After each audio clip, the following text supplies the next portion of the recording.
Now, the usual retort from Torah-keeping people to verses like this is that, Paul's writing is very difficult to understand. Peter said that, so we just don't understand it. The problem with that is that this is very straightforward. Basically, I would say my comment to that would be, if you can't understand verses like these, then you can't understand anything in the Bible. You might as well forget it. You might as well chuck it all away and go and live your life, eat, drink, and be merry, for tomorrow we die. Right? This is extremely straightforward, as straightforward as anything as you can get in the Bible.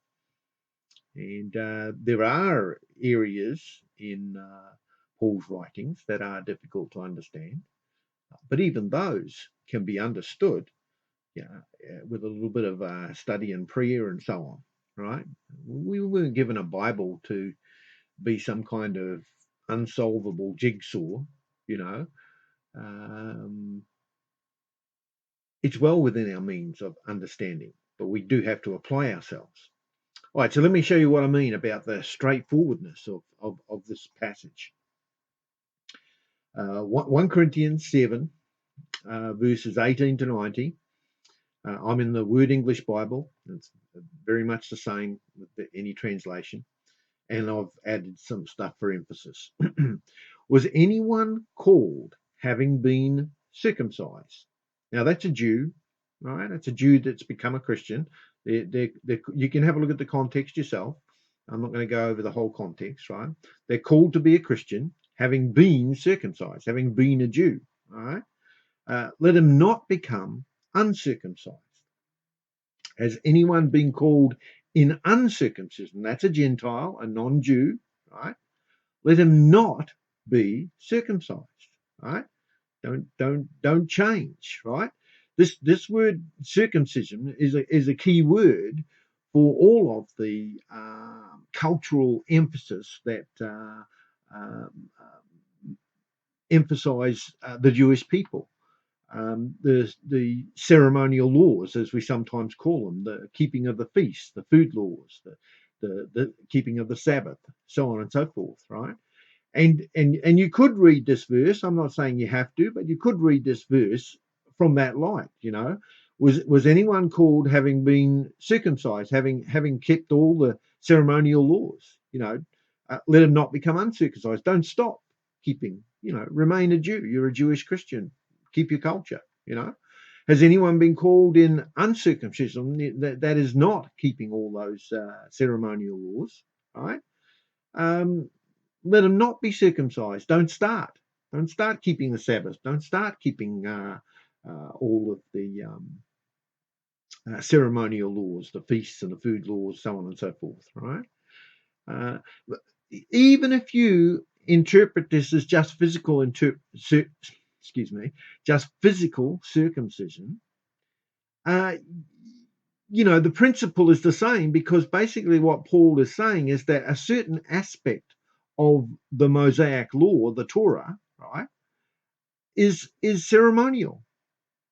Even if you limit that to circumcision, right, you would still have to agree that at least that aspect of the Mosaic law is ceremonial. It would remain to look at other scriptures to see what other aspects of the Mosaic law, the Torah, could also be ceremonial. In other words, they're not absolutely moral issues. They can be kept or not be kept. That's what Paul is basically saying here. All right. Verse 19: circumcision is nothing. See that? Circumcision is nothing. It's very clear what Paul is saying. The only reason that what Paul is saying is difficult is because one has a basic doctrine which is in disagreement with Paul. Well, just say that. Don't try and twist Paul's words. Just admit the fact that you don't agree with Paul, and you'll have to go from there. You chuck the writings of Paul out of the Bible or something like that. But don't go saying that this is not saying, there are ceremonial laws that you don't have to keep. It's exactly what Paul is saying. And this is only one passage. There are many, many passages that we could look at, but this is a particularly clear one. Circumcision is nothing, and uncircumcision is nothing, but the keeping of the commands of God. Right? So very clearly, when Paul talks about keeping the commands of God, he is not talking about all of the Torah.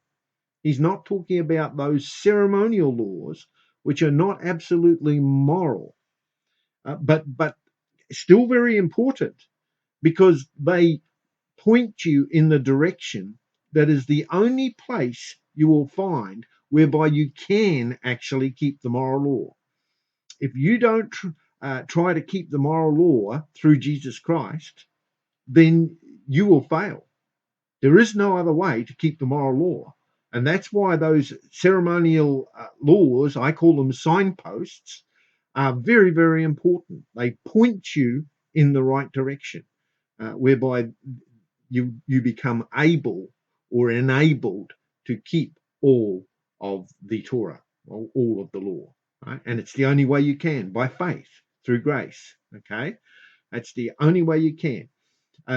There's no point in picking up a signpost that points you to London and taking it with you on your way to London. I mean, that signpost pointed you in the right direction. You pick it up and take it to London. Well, what good is it in London?